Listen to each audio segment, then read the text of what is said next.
Hello everyone! Welcome to San Jose, Batangas. First time din namin dito sa San Jose. At dahil nga first time namin dito sa San Jose, dito kami dumiretso sa St. Joseph the Patriarch Parish.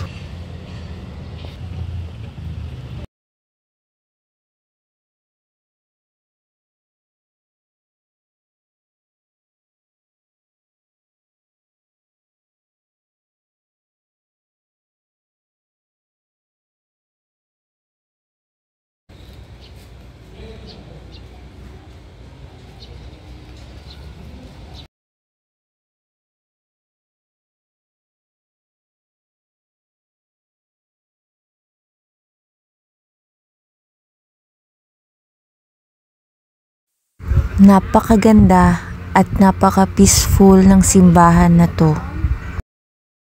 Meron din silang prayer garden kung saan nasa loob nito ang Stations of the Cross.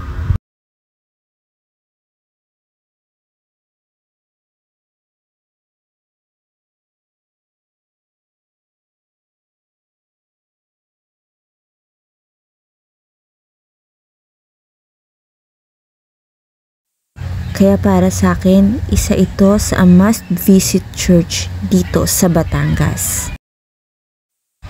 Huwag nating laging kakalimutang magpasalamat sa taas sa lahat ng blessings na natatanggap natin.